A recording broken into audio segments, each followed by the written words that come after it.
प्यारे बच्चों, आपके हिंदी के गद्य खंड से संबंधित भाषा और आधुनिकता पाठ के लेखक प्रोफेसर जी सुंदर रेड्डी का जीवन परिचय एवं उनके साहित्यिक व्यक्तित्व का संज्ञान आपको इससे पूर्व की कक्षा में कराया गया है। आज हम लोग पाठ्यक्रम में इनके द्वारा लिखे गए निबंध भाषा और आधुनिकता के कुछ अंश का अध्ययन करेंगे। आप लोग सब लोग जानते हैं कि भाषा हमारे विचार और भावों को व्यक्त करने का एक सशक्त माध्यम है। भाषा के माध्यम से ही हम आपस में एक दूसरे के सामने अपने भावनाओं को या अपने विचारों को प्रकट करते हैं।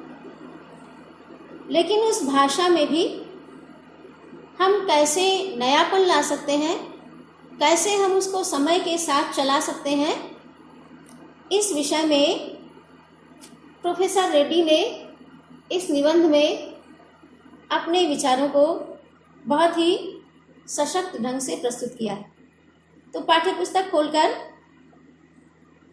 आप लोग पाठ पर ध्यान दीजिए।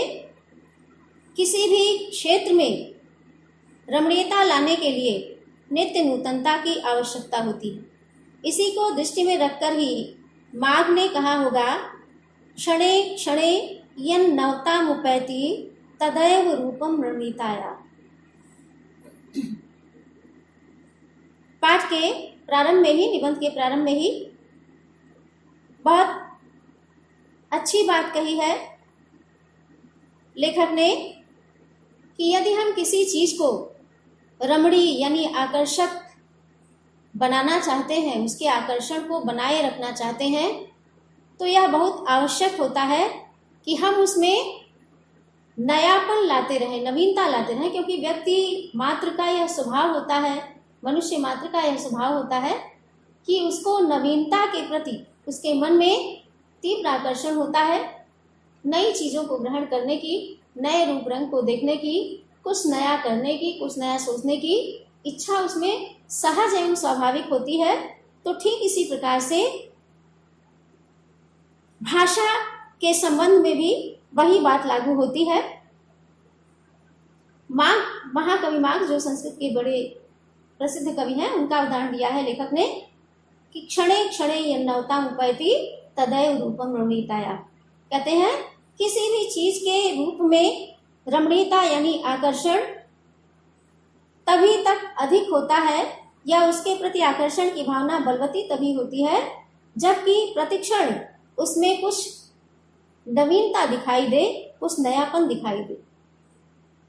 आगे अपनी बात को स्पष्ट कर रहे हैं कि रमणीयता और नित्य नूतनता अन्योन्याश्रित है। रमणीयता यानी मन को रमाने की शक्ति और नित्य नूतनता यानी नित्य प्रति नयापन, ये दोनों एक दूसरे के ऊपर आश्रित, अन्योन्याश्रित यानी एक दूसरे के ऊपर आश्रित है। यानी बिना रमणीयता के नई बातों का समावेश नहीं हो सकता और बिना नई बातों के समावेश के रमणीयता नहीं आ सकती। रमणीयता के अभाव में कोई भी चीज मान्य नहीं होती। किसी भी चीज में जब आकर्षण नहीं रह जाता, मन को रमाने की शक्ति नहीं रह जाती, तो फिर वह चीजें धीरे धीरे अमान्य होती जाती है। नित्य नूतनता किसी भी सर्जक की मौलिक उपलब्धि की प्रामाणिकता सूचित करती। ठीक यही बात साहित्यकार के विषय में भी लागू होती है। सर्जक माने सर्जना करने वाला, किसी भी प्रकार की सृजन क्षमता से युक्त जो व्यक्तित्व होता है, जो व्यक्ति होता है, अगर उसमें नवीनता नहीं है, नवीन विचारधाराओं का समावेश नहीं है, तो वह कभी भी अपने मौलिक विचारों को प्रस्तुत नहीं कर सकता। उसके विचारों में मौलिकता नहीं हो सकती। मौलिकता के लिए आवश्यक है कि वह पुरानी कही गई बातों से, इसीलिए कहावत कही गई है कि लीक छोड़ तीना चले शायर सिंह सपूत। तो शायर से यहाँ प्रयोजन खाली शायरी करने वाले से नहीं, बल्कि साहित्यकार से लेते हुए हम ये जान सकते हैं, ये कह सकते हैं कि जब भी कोई सर्जक यानी साहित्यकार जब नई चीजों को अपनाता है, कुछ नया करने को सोचता है, कुछ नई अभिव्यक्ति देता है, तब वही वास्तव में उसकी मौलिक उपलब्धि होती है। और उसकी मौलिक उपलब्धि का सबसे बड़ा प्रमाण यही है कि वह खाली वही नहीं कह रहा है जो कि उससे पहले कह दिया गया, उसने कुछ नया कहा। और उसकी अनुपस्थिति में कोई भी चीज वस्तुतः जनता और समाज के द्वारा स्वीकार्य नहीं होती। और अगर वो खाली उन्हीं बातों को कहता है जो कुछ पहले से कहा गया है, तो जनता और समाज कभी भी उसकी बातों को स्वीकार नहीं करते, क्योंकि उनको ये लगता है कि ये सब कुछ तो वो पहले से जानते हैं, इसमें कुछ नया नहीं। सड़ी गली मान्यताओं से जकड़ा हुआ समाज जैसे आगे बढ़ नहीं पाता, वैसे ही पुरानी रीतियों और शैलियों की परंपरागत लीक पर चलने वाली भाषा भी जन चेतना को गति देने में प्रायः असमर्थ ही रह जाती। जो जैसे समाज है, अगर वो अपनी सड़ी गली मान्यताओं को पकड़े रहता है, ऐसी रूढ़ियों में जकड़ा रहता है जो कि उसके लिए हानिप्रद हैं, जो उसके विकास को रोक रही है, जिसके कारण उसके विकास में व्यवधान उत्पन्न हो रहा है, तो जिस प्रकार से वो समाज आगे नहीं बढ़ पाता, जो पुरानी लीक पर चलता रहता है, खाली पुराने रीति रिवाजों को ढोता रहता है जबरदस्ती बिना आवश्यकता के, ठीक वही बात भाषा के संबंध में भी लागू होती है कि भाषा भी अगर नएपन से युक्त नहीं होती तो जनता की चेतना को गति प्रदान करने में वह धीरे धीरे असमर्थ होने लगती है। भाषा समूची युग चेतना की अभिव्यक्ति का एक सशक्त माध्यम है, और ऐसी सशक्तता तभी वह अर्जित कर सकती है जब वह अपने युगानुकूल सही मुहावरों को ग्रहण कर सके। तो चूंकि भाषा के ही माध्यम से संपूर्ण युग की चेतना व्यक्त होती है, भाषा ही एक प्रकार से अपने युग की चेतना को, यानी उस युग की जो विचारधारा है, जो मान्यता है, जो रीति रिवाज है, जो परंपराएं हैं, उन सबको व्यक्त करने का सबसे सशक्त माध्यम है। तो यह शक्ति उसको तभी प्राप्त हो सकती है, ऐसी सशक्तता वह तभी अर्जित कर सकती है जब अपने युग के अनुकूल सही मुहावरों को ग्रहण करे, पुराने अर्थों को छोड़कर अपने भीतर नएपन को समाविष्ट करते रहे, नई चीजों का समावेश करते रहे, नए शब्दों को ग्रहण करे, नई शक्ति प्राप्त करे, ऐसा भाषा के लिए भी आवश्यक है।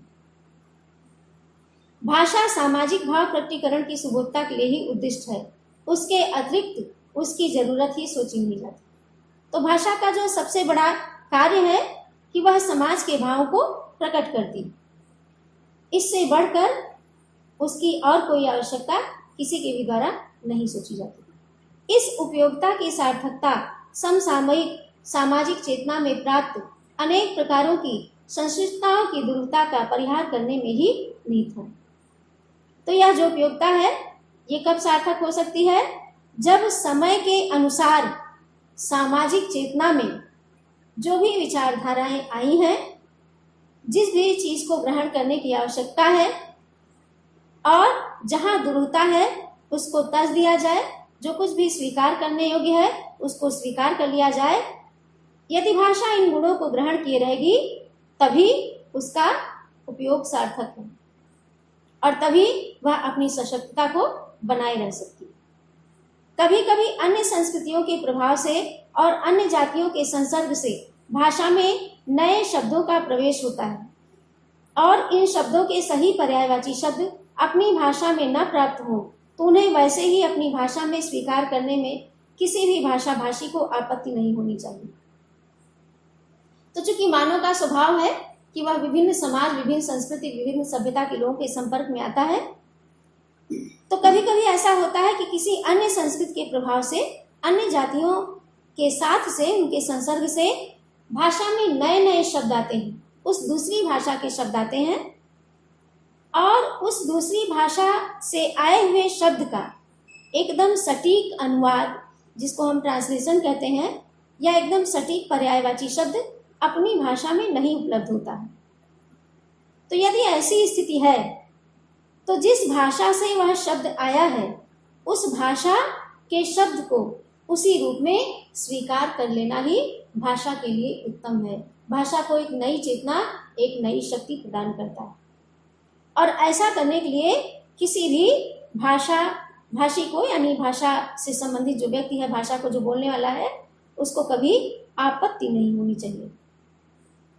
यही भाषा की आधुनिकता होती है। और यदि ऐसा नहीं होता है तभी भाषा वास्तव में सच्चे अर्थों में आधुनिक स्वरूप को प्राप्त करती रहती है, आधुनिकता को धारण करती रहती है। भाषा की सजीवता इस नवीनता को पूर्णतः आत्मसात करने पर ही निर्भर करती है। तो जब यह नई बातें या ऐसे नए शब्दों को भाषा अपने भीतर समाविष्ट कर लेती है, उनके साथ समायोजन स्थापित कर लेती है, उनको ग्रहण कर लेती है, तभी वास्तव में कोई भाषा सजीव कही जाती है, जीवंत मानी जाती है। भाषा म्यूजियम की वस्तु नहीं है, उसकी स्वतः सिद्ध एक सहज गति है जो सदैव नित्य नूतनता को ग्रहण कर चलने वाली। तो भाषा कोई म्यूजियम की वस्तु नहीं, जैसे म्यूजियम में हमने रख दिया पुरानी चीज़ों को उठा करके और उसको हम देख रहे हैं कि प्राचीन काल में ऐसा था। ऐसा भाषा के संबंध में नहीं है, बल्कि भाषा वास्तव में एक गतिशील तत्व है, उसकी अपनी एक सहज गति है और इस कारण वह नित्य प्रति नूतनता को ग्रहण करके चलने वाली शक्ति से युक्त है। और जब वह नूतनता को ग्रहण कर चलेगी तभी वह आधुनिक स्वरूप को प्राप्त करेगी और तभी समाज के भाव और समाज के विचारों को प्रकट करने में समर्थ हो सकेगी, अन्यथा उसके माध्यम से सामाजिक विचार पूरी तरह से व्यक्त नहीं हो सकेंगे। इस प्रकार से हमने भाषा और आधुनिकता से संबंधित निबंध का प्रथम अवतरण आज इस वीडियो के माध्यम से पढ़ा और समझा है। आगे का पाठ हम अगले वीडियो के माध्यम से पढ़ेंगे और